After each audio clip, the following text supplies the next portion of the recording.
My name is Renee. This is my husband Damien, and he's a big part of the project-based learning in our home, but he's helping me as my tech guy today, videoing this so I can share this other places potentially.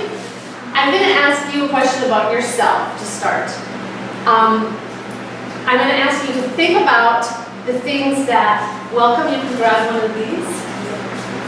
The things that you personally are most interested in.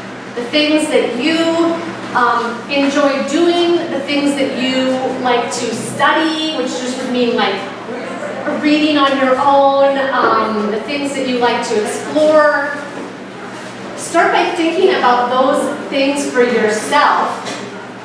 I'm going to give you a few examples from my own life. Yes, here's an outline.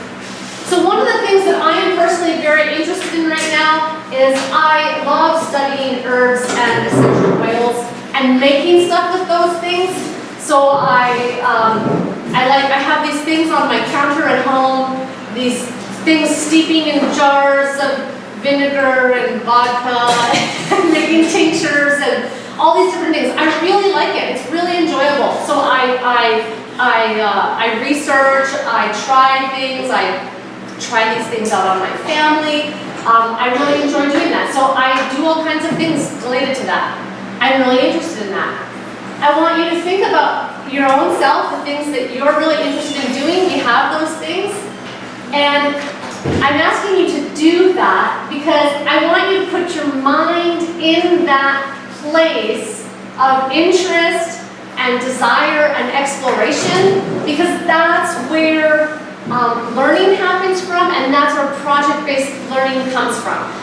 And so if you can think yourself about, okay, I know I'm interested in doing this and I like pursuing projects of this kind, you can have your kind of mind in that space to kind of give you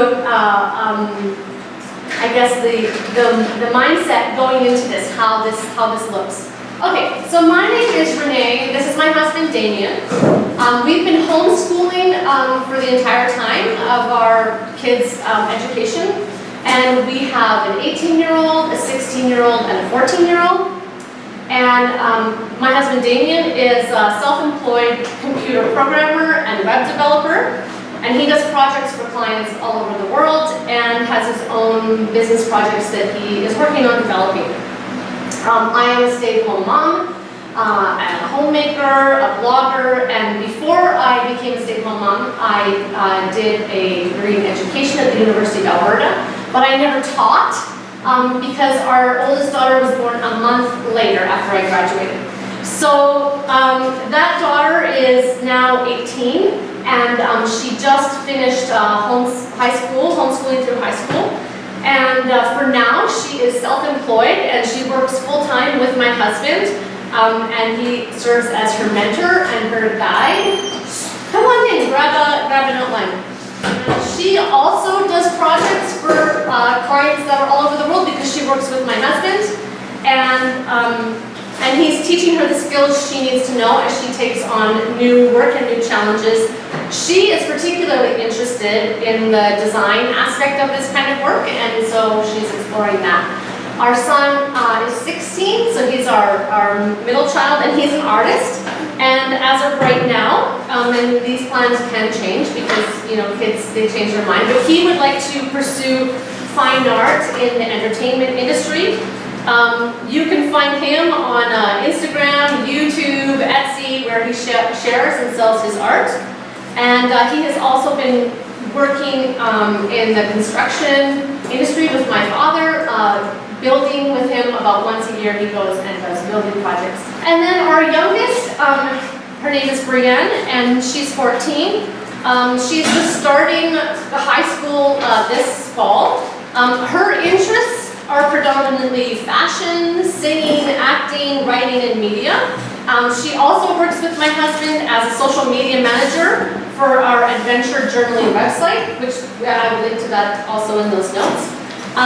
This means that she tweets, she writes Facebook posts, and keeps that Instagram feed current.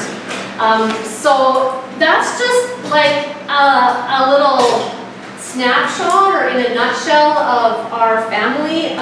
We are into tech, media, creativity, and the outdoors, and we like to travel and have adventures. And I would say the big thing that we've been learning, welcome, in the last few years is how to do this thing called homeschooling and raising teenagers. As a family, we've lived in Montreal for 2 years. Before that, we were living on the Gaspé Peninsula. And before that, we were in Maine for 9 years. Damien and I are originally from Alberta, but we've lived different places, had different experiences. So that's kind of a little bit of our history.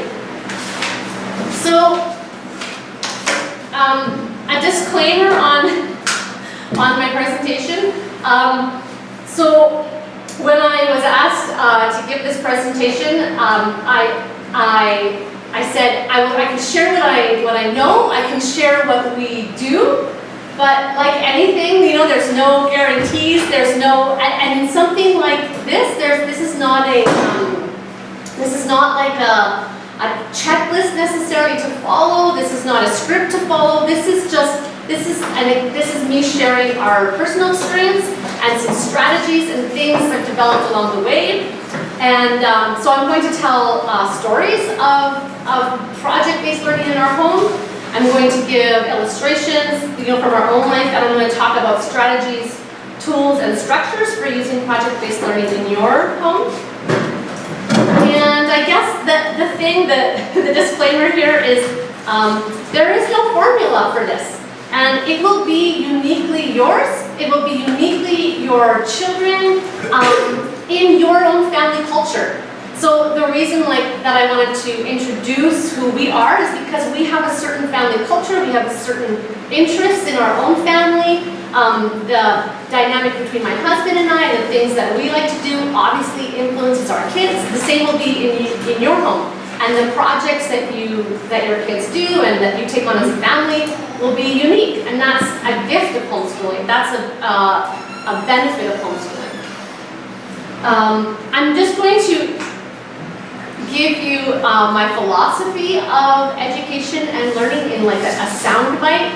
I don't want you having to guess as we're going through this. Oh, what's this woman's philosophy of education? I think kind of what your thoughts are about education really informs how you do things, and it certainly informs the things I'm presenting, because that is what I believe and where I'm coming from.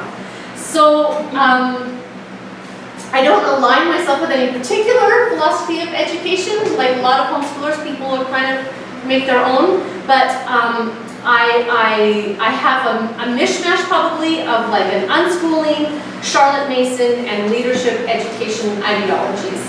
And my beliefs about the very meaning and purpose of life and the role of education in that purpose, and the culture I want to create for family life that expresses that purpose, it drives how we do our homeschool and what I'm presenting today.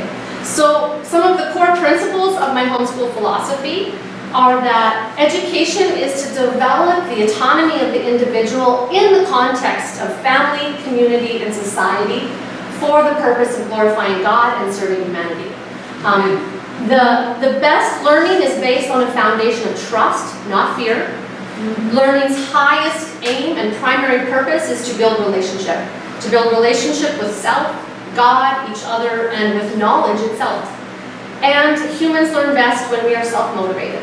So those are 4 of my core principles. There's more, but when you start to think about those things, even as you maybe are trying to think about a homeschool philosophy, and it's a tricky thing to distill down, but those are 4 things that I believe. And my aim is to create a family culture and a homeschool curriculum that cultivates relationship, trust, freedom, self-motivation, and service mission. And those things, just so you know, again, all that, like I'm talking about a lot of things, and they are available at that link at the bottom, so you don't have to like make notes on things. Okay, let's get into what is project-based learning. What is this? How does it work? What is project-based learning? So I'm going to go off on my own definition of what project-based learning is. And in my own experience and reading and research, people will define things differently, but for the purposes of this presentation, this is how I'm defining project-based learning. So project-based learning is not teacher-parent assigned projects. Project-based learning is doing real work that is chosen by the learner and done by the learner with the help of attentive adults and teachers who are there to mentor, facilitate, and support. The child or learner drives the projects, not the parent-teacher. And the goal of project-based learning is then to mentor self-directed learners, to raise skilled thinkers and adept learners who can adjust to whatever life doles out. Project-based learning develops a child's competence to direct and manage her own learning. So I guess the key point here is that this is not like, here I have a project for you to do and you're going to learn all these things in doing this project. It is something that is motivated by the learner. It's from the learner's initiative. We're going to talk about how you do that, how it all happens. But it is a learner-initiated process. And you, as the parent, are a support, a facilitator, a resource person. You're going to help your child through that. But it's not an assignment type of thing. So the three key principles of project-based learning is that it is self-chosen, self-directed, and self-managed. So the benefits of project-based learning of this sort is kind of implicit in what it is, but the learner engages in meaningful work. It's not busy work. This is not a make-work project. These things are meaningful to the learner.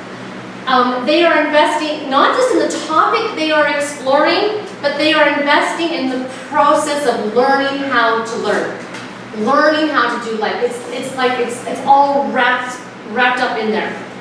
It helps the child to meet their own goals. This is about your students' goals. This is about your child's goals, and it facilitates self-directed learning. It's helping your child to acquire the skills to think, learn, make, and do. And there's no falseness in this because it's a very authentic process. It's not it's just a very authentic learning process. When you're assigned something in school or even in a homeschool situation, like for example, we're going to pretend that we're writing a newspaper and then you ask your child to write an article. That is completely different from an engagement and motivation point than having a kid who themselves is motivated to, I want to write some kind of newsletter, I want to start a blog, I want to write a blog post, for example. It's a completely different level of engagement. Project-based learning, in a nutshell, is the child doing things, making things, working through a project, big or small, with the help of adults, parents, teachers, mentors. When they are small, it's going to be mostly you who is the facilitator, assistant, mentor. As they get older, we have teenagers, we find them mentors, they look for mentors, and I'll explain that later on, but it's the child is doing things that they are engaged in and meaningful to them with the help of adults. And so this is not something that just happens on its own. This is not a hands-off approach, it's not just like, okay, you go do your own projects and, have fun with that. It is you as the parent are engaged. You're just not engaged in telling your child what to do and when to do it. It's a different kind of engagement. So I'm going to give you an example that we're going to work through as I go through the key strategies and tools. I'll explain an example and then I'll bring that into the discussion. So our son who's 16, he's an artist. He's been developing his art skills for years. This is what he loves to do. 2 years ago at Christmas, before Christmas, he decided to do a calendar project in which he would produce a calendar that he could then sell online, because we're kind of an online family, and my kids have these social media accounts, I have a blog, so they have a market for these things. And one of the things we've found as our kids get older, especially, is that the desire to earn money is a really powerful intrinsic motivator. They want to earn money. They're like, what kind of skills, what kind of things do I have that can help me earn money? And so having identified in our son that both he has artistic skills and talents, and he's been working on that, and that he had a desire to earn money, we proposed to him, this is an idea you could do. You could make a calendar and sell this calendar online. So this is just an example of a project from our own lives. And so the project was he created like a wall calendar, goes through the year. It was for 2016.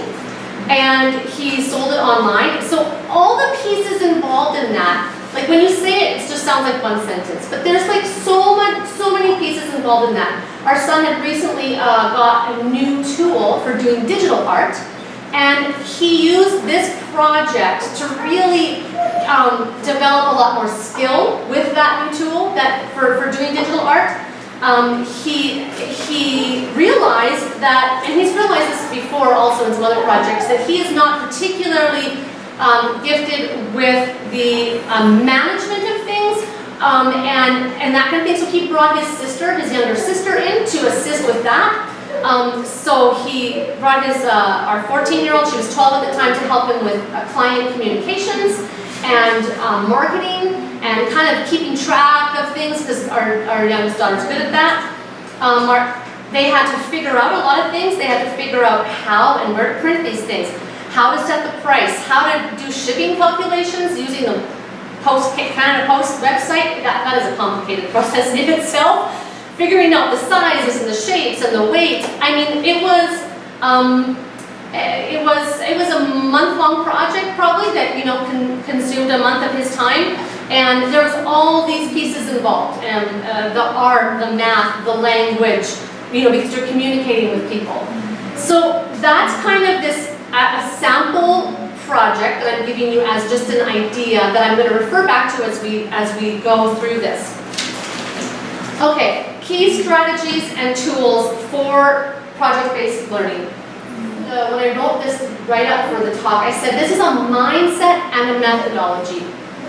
So what I mean by that is this is a way of thinking about learning and kind of changing your mind a little bit. And maybe you don't have to change. Maybe for you it's like, yeah, this sounds good. Or it's a way of thinking about things, and then the methodology is the doing of that. So the key strategies and tools, time and space. You need to give your children in your home, you need to give them the time for this, and you need to give them the space.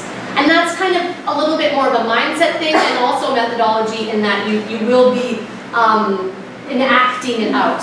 So time. This kind of goes to your question about what with your grade 1 student and what else you're doing with them. Our family has approached project-based learning from a time standpoint in three different ways. Sometimes project-based learning is the main show. It is the only thing that the kids are doing for a particular period of time. When I say the only thing, I mean the only kind of formal learning, what you would consider the academic studies. Their day will be devoted to doing projects, and then of course they have chores and outside time, and at this age they also have some mindless media time, whatever that looks like when children are younger, but the project time is the main thing they're doing. So we've had seasons in our life where that is what they're doing for the homeschool day. And it's different for us with different kids and in different seasons, and I'll talk a little bit more about that later also. Another option is it can be a significant part of the schedule or a part of the schedule. So for us, when my kids were little, I would start the day with reading aloud to them. That was kind of a foundational thing for us. Reading, they might do a little bit of math, and this was like after age 7 or so. And then the rest of their homeschool activities would be around projects. So that's where it fits into the schedule. Another idea is that it can be seasonal. So as my kids get older, their project time kind of diminishes or increases depending on their personal goals. And one of the things that's important to my kids is we belong to a homeschool co-op. And that co-op has classes, and those classes have homework and assignments, which is a new thing kind of for my kids in the past 2 years, but they love it. They want to do those things. But what that also means is they sometimes have less time for their personal projects, so they've been doing projects in the summer. And so that's another way of doing things. So one of my daughters, she prefers that kind of structured, give me classes, give me assignments. She likes that. My son, who knows that he wants to do art projects and wants to pursue that, he does less of those other things because he wants more time for projects. So the thing here is that there's multiple ways to make time for it, but it does need time. It can't, real deep learning in project-based learning cannot be in the margins. It can't be something that is like, well, we're going to do all this, all these things that, you know, are academic work, and then we're going to like have this, and then you have to do your chores, and then you have to do this, and then you have your music practice, and then between 4 and 5 in the afternoon, it's your project time. I don't think that is sufficient time for the percolating of ideas, for the exploration of ideas, for the research, for the getting into something. Because projects, you get into something, it gets messy, especially when they're little. It's messy. And it just needs time. And what we have found is that it is worth giving them the time because of the skills that they learn and the self-direction that comes out of that. And also, it is not a waste of time for children to learn to solve their own problems. And part of the thing that we do when we see things taking too much time, what we think any kind of learning in our home, we want to jump in there and be like, we got to get through this because we got to move on. We got to, and learning how to solve your own problems, learning how to go through a learning process and make mistakes and then fix those mistakes and find a better solution, that you need time for that. And so it's how you do it is up to you, but it is something that you do have to give time to. So the other thing, physical space. You literally need space in your home for kids to make mess. This does not mean you need a homeschool room. I've never had a homeschool room. For us, our kids prefer the dining room table and the living room floor. We've lived in different spaces. We've lived in kind of regular sized houses. We've lived in a small house. We've lived in a really large house. Welcome. And we currently live like in a Montreal-sized apartment. Our kids just want to do it on the dining room table and the living room floor. They have since they were little. And so we just make space for that. So most homeschoolers are pretty cool with that. I mean, we kind of learn to live in that, you know, zone of where there's some mess. But I don't particularly like mess all the time, so I just taught my kids to clean up. So that was just part of the process. There was like time in which we could make the messes, and we would take the actual projects, whatever stage they were in, and we'd have space for them to sit, or it could be on a personal desk or something, and we would have regular cleanup time. Because when they are little, in our case, the projects almost always involve glue, glitter, yarn, paints, and other messy stuff. In the example, I'm going to refer back to the example right now of my son's calendar project. Giving him time for that meant that, you know, he did that project in probably maybe a month period, maybe a month and a half of deciding, hey, I want to earn some money, I want to get better at this skill, I can sell this thing, but it has a time, it was time sensitive because it won't want it to get out by Christmas. So he just devoted like as much time as he needed to that project. There was nothing else on. If he wanted to do other stuff, he could, but we didn't expect it. It was like, this is the big thing you're doing right now. And in terms of space, again, in our physical space, you know, we just make space for as the shipments are coming in, they're on the floor and the boxes, and we're packaging things up together. It's fun. It's like a vitality, and I think it makes the home environment fun and interesting. So that's the first two things. You need to set aside time and give space. So this type of learning is rooted in relationship because in order to mentor your individual learner through a project or even a group project within your family, that's something else we've done, you have to know that person. This is the beauty of homeschooling. This is what I love about spending all this time with my children is I know them. And they're the most amazing people. I know your children are also the most amazing people, but you get to know your student, your child, your learner, and you get to help them and mentor them in their learning process. And so I think, yeah, so this type of thing is rooted in relationship and knowing your child.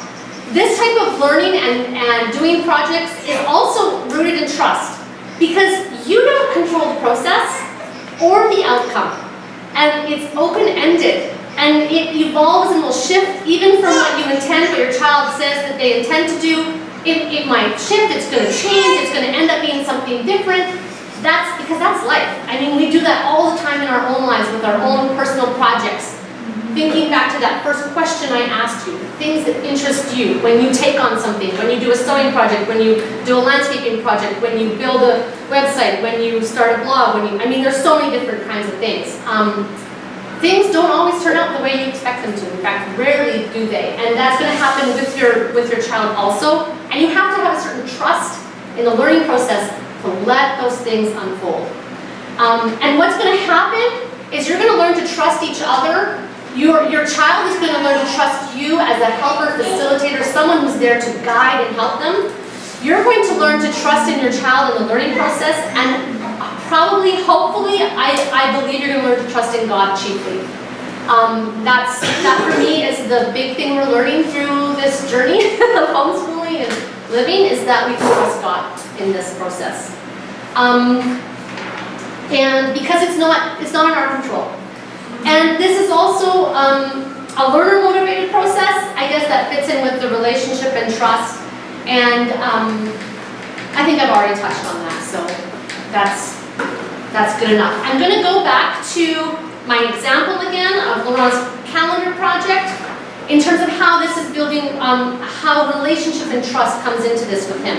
So we know Laurent. We know where he's at. We know his skills. We know his needs.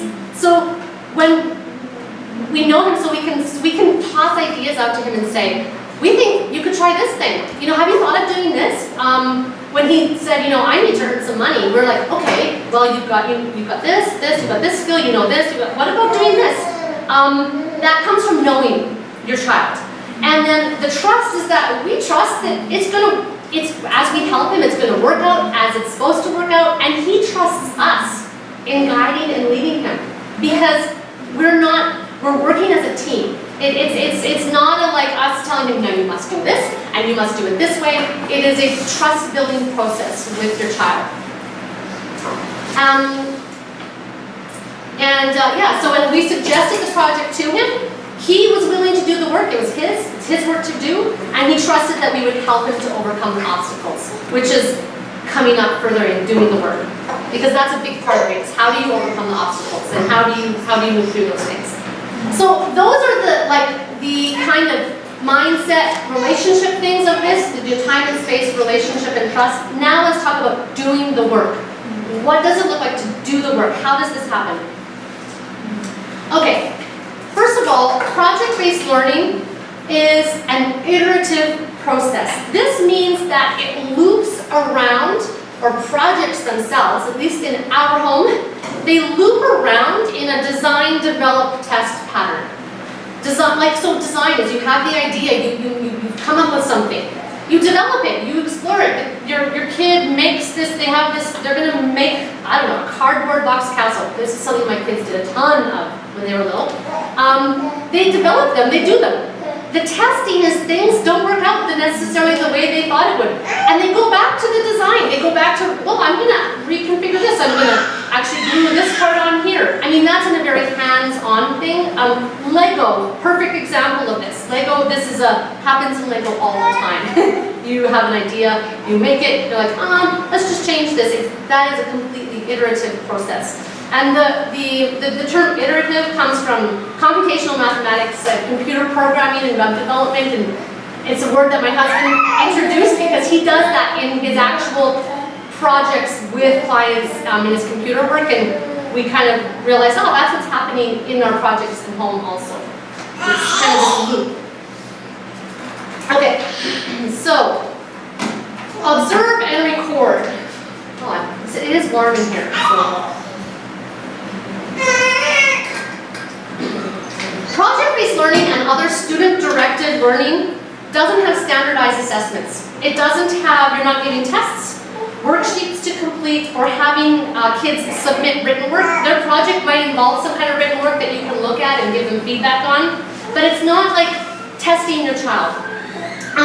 So you, it depends on the project, but you will observe and record things that are happening. Instead of them doing a test to show that they understand something, you're observing what happens and recording the learning, and this is a valid assessment tool. And like all good assessment tools, the purpose of observation and recording is to guide and lead future learning. That's the whole point. The point is not a grade. The point is not a you failed or you passed. It is a way to evaluate for moving forward.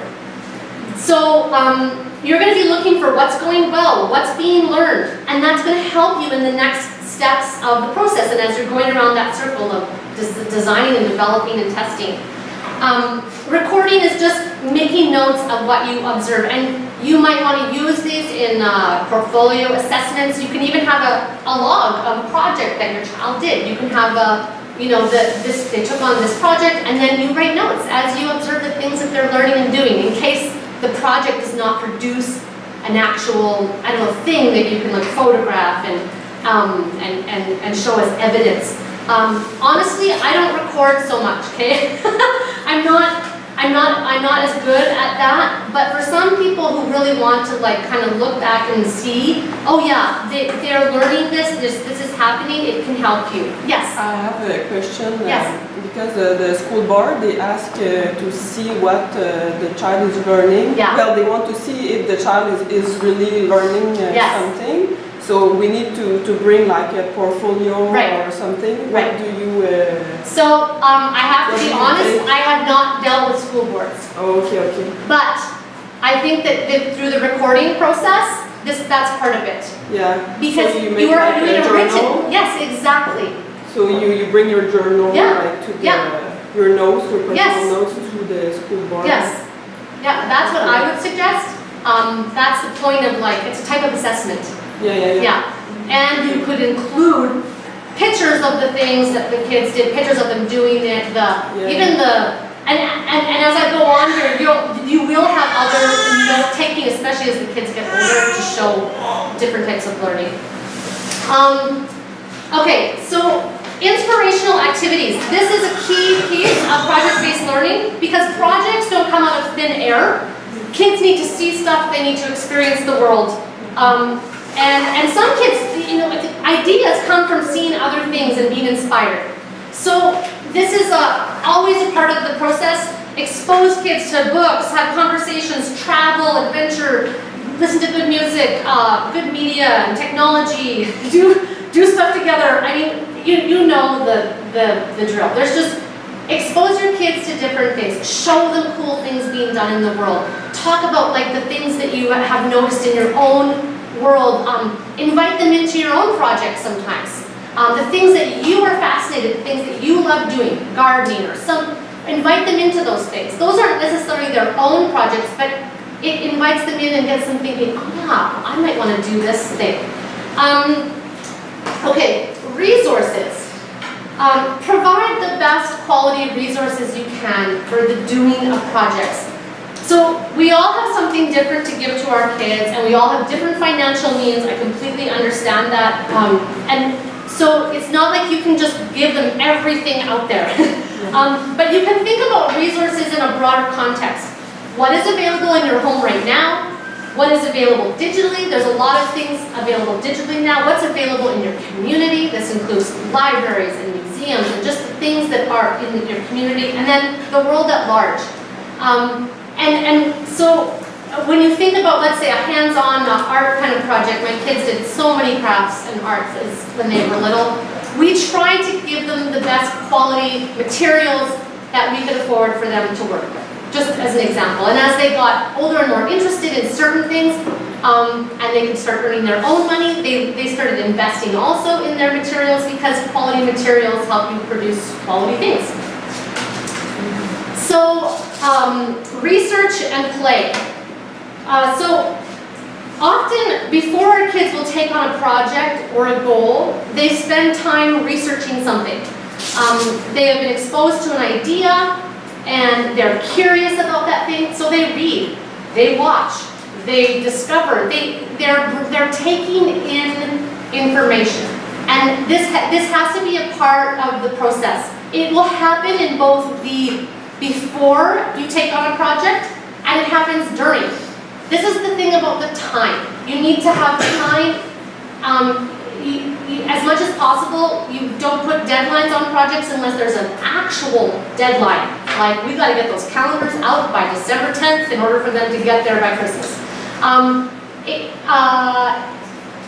Or also if your child needs deadlines, which I will get to a little later. Some kids, they need more of an accountability and deadlines, as we have found in our home, and that's our role as the facilitator helper to help them with that. But you need the time for research and play.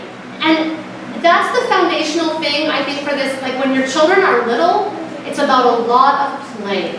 It's about just a lot of hands-on play. And that is a complete, maybe it's a bias or a philosophy I have, but like, children should be mostly playing. And out of play comes ideas and comes desire to like make things and do things. And so, and when I say children, you know, I'm talking about younger children. And when I go on, I'll talk about ages and stages and what things look like. But play is involved in it as your kids get older also.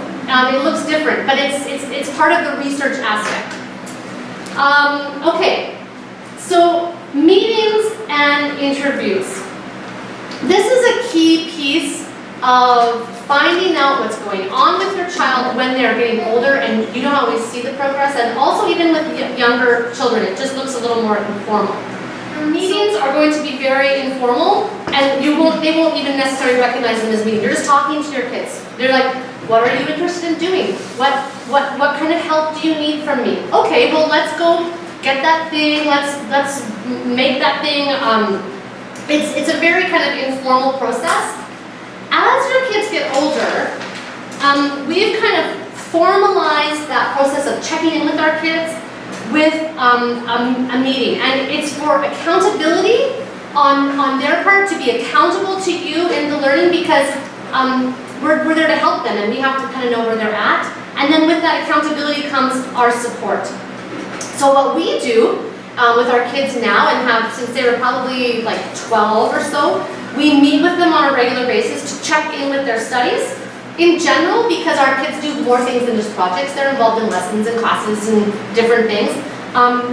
So we meet with them to check in with their progress and on both projects and their general learning.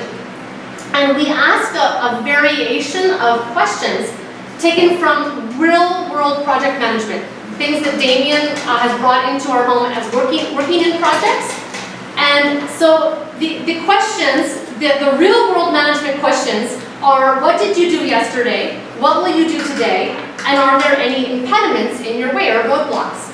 In the homeschool context, what we do is, what have you been working on? And what have you done since the last time we met? What are you doing next? What are the roadblocks? And how can we, is it possible to remove those?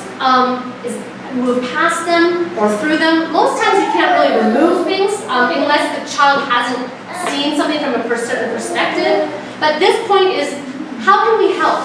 Like, what resources do we need to bring in to help you move through this? Have you thought about this? This is the feedback part. And these interviews, meetings, or informal chats will, around these questions, like, what have you done? What are you wanting to, what are you doing next? And what's in your way? These help you assess where your child is at, identify weaknesses and roadblocks, and help you make a plan for moving forward. And The frequency of these and the depth of these meetings completely depend on your child's age. You know, I'm talking, like, I have teenagers now, and when I was little, when my children were little, we did not sit down and have formal meetings. Although, depending on your child, you could and you might want to start doing that with them. It's a very useful tool for learning. It's like learning how to learn. So, supports and follow-up come from that time spent with your child assessing where they're at. That's why you have these, that's why you have meetings, this is why you take your observations, is that you know where they're at and to figure out what kind of support your kids need.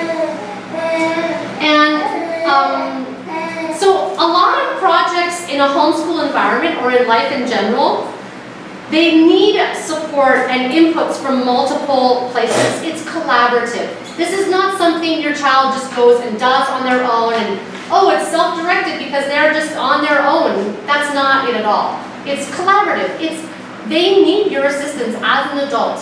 They need maybe their sibling's assistance. They need another mentor to come in and help them through this roadblock. And your job, I mean, our job as facilitators we've done all kinds of things. We've had to maybe teach them a specific skill or a thing. We've had to chauffeur them places, you know, we got to go to Staples to buy the thing, that, you know, to do the printing. We've had to help them do research, teach them to do research. This is how, in this context, you're teaching your kids how to do research. They're like, well, I'm doing this thing, I'm making this, in our son's case, you know, how am I gonna figure out how to price these calendars when I have to ship them? It's like, well, we have to go do the research, we have to go figure out these numbers. It's like you teach the skill in the context of the project. And so the point in providing support and follow-up from your meetings is that you are helping them get over roadblocks, and we don't do it for them. We're not like coming in there and like, well, I'm just going to take this thing and whatever the, you know, in our case with this calendar, I'm just going to take this project over now and I'm going to go and do this for you. That's not helpful to them. You think sometimes it's helpful to do things for your children, but I think we know as homeschoolers and parents, it's better for them to learn to do things themselves as is age appropriate. And this part of like facing roadblocks and overcoming roadblocks, it can be frustrating for your child. It can be a point where people quit. It can be frustrating for you because you're like, oh, this is, you know, we're stalled here. I don't want to give this much more time. But learning to work through those things is a key part of this process. And there can be criticism for interest-driven learning and self-motivated work because people make assumptions that you're just wanting to move through life or education doing easy things and you won't learn discipline or how to overcome challenges. And this process where you are overcoming roadblocks in personal projects and in life proves otherwise. You do learn discipline, you learn how to overcome things, and you learn those things through doing self-motivated projects. When you have the help, when you have somebody to come along and assist you. So, in the calendar example, I think I referred to it, but just to wrap up, our assistance in helping around the supports and follow-up, we had to drive him to the printer. Well, we think we got printed online eventually, but we took him to Staples to do some research. Showed him how to use the Canada Post website to set up a table to compare the shipping prices. He does the work. We assist in helping him do that. How does this fit into a homeschool curriculum? It fits however you want it to. It can be a thing that you do seasonally. It can be a thing that you do like for a block of time. In our family, it has fit in all kinds of different ways.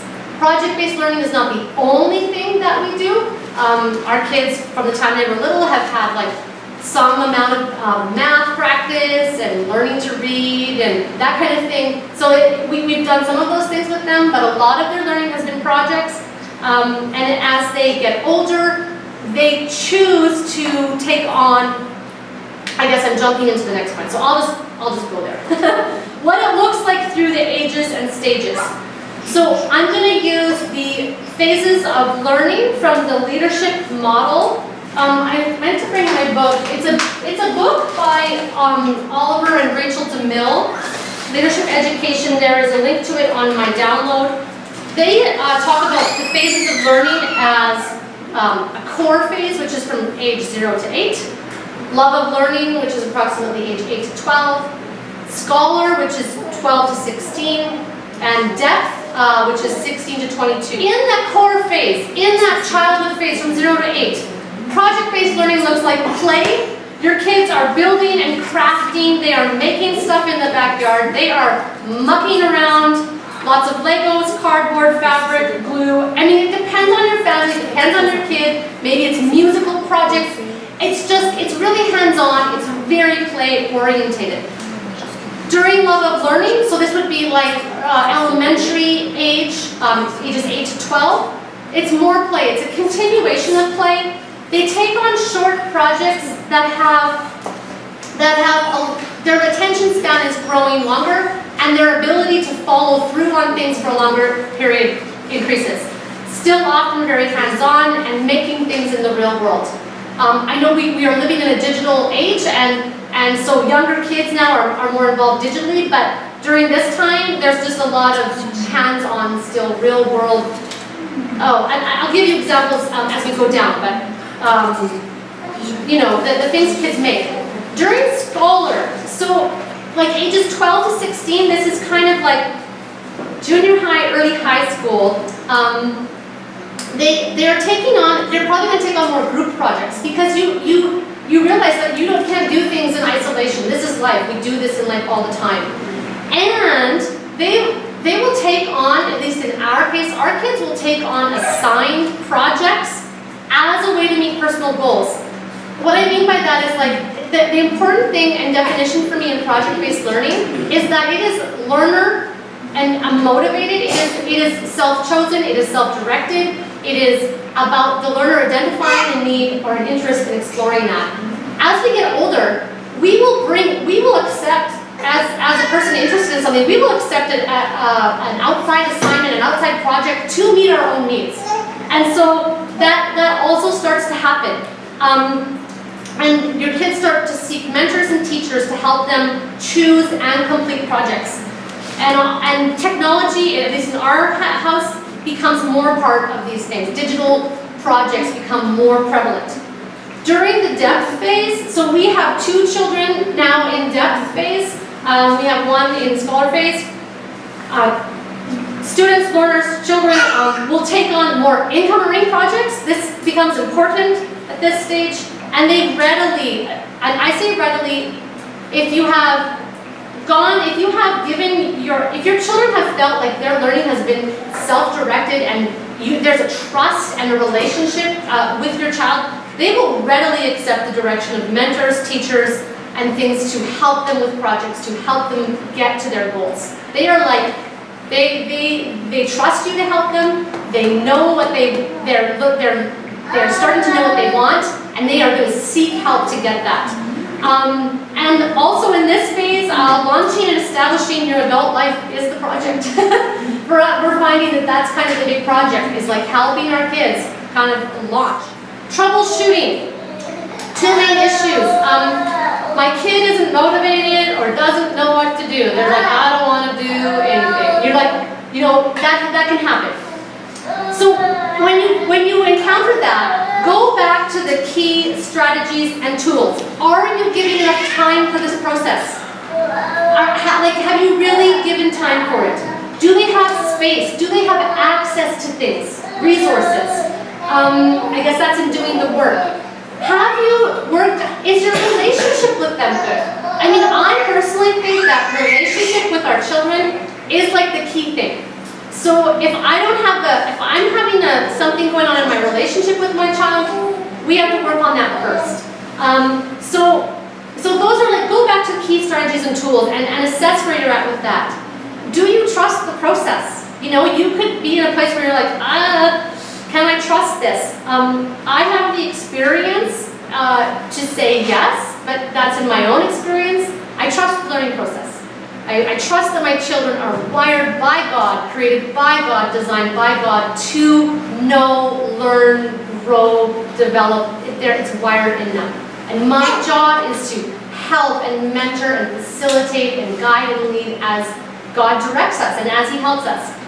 So then, practically, in knowing your child, some of our kids need more external support and direction. We found this in our home. Some of our kids are really like, they're just on it. Our oldest daughter, she's our 18-year-old, she needs us to kind of say, this has to be done by this time. We've learned that with her. I don't suggest you start that way with a child learning project-based learning. It creates tension and pressure, but we have learned in our relationship with her, in observing her, loving, knowing her, she needs that. So that is our job as facilitators, as mentors. We provide that for her. And that is an exchange, we have with her. It's like an understanding we have together. So, the goal is to be raising self-aware and self-directed learners and thinkers. And when a kid recognizes, I need some more external accountability, deadlines, that's part of raising, that's becoming self-aware and self-directed learner. It's important, so another thing with the troubleshooting, it's important to take breaks and rests. Everyone needs that, so don't expect that there's going to be project after project and your kids are just going to be cranking out amazing things. This is the other thing, the projects are not going to, I want to say don't expect too much of your kids, and I don't mean it that way. I mean be realistic as they're growing into this. Our kids have done some pretty amazing things, and they just kind of they're like upping their game every time. But it starts small. The other thing is just try things and see if it works. So if you're troubleshooting, you've reached a point, you're like, try something. And it's like if it doesn't work, give it a rest. It's as much about learning how to learn as it is about doing that project. So project ideas in general. Okay.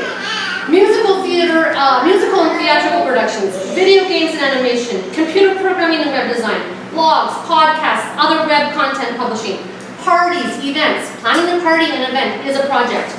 Craft projects, small and large, building projects, landscaping, gardening, creative writing projects. But these have to come from your kids, okay? This is not like you assigning them, no, you're going to write this review of something. Designing, building, making something. I mean, that's the essence. Science projects can be a type of project-based learning. Making, doing, exploring something in the world. So, to conclude, project-based learning is self-chosen, self-directed, and self-managed, with an adult assisting, guiding, mentoring, facilitating, and teaching to meet the learner's needs. It's iterative, it cycles back, you're in it, you're doing it, and you find you need to adjust, you may need to make changes. You help your child with that process. You're going to learn to do project-based learning by doing it. Your child's projects will be a reflection of their interests and your family culture.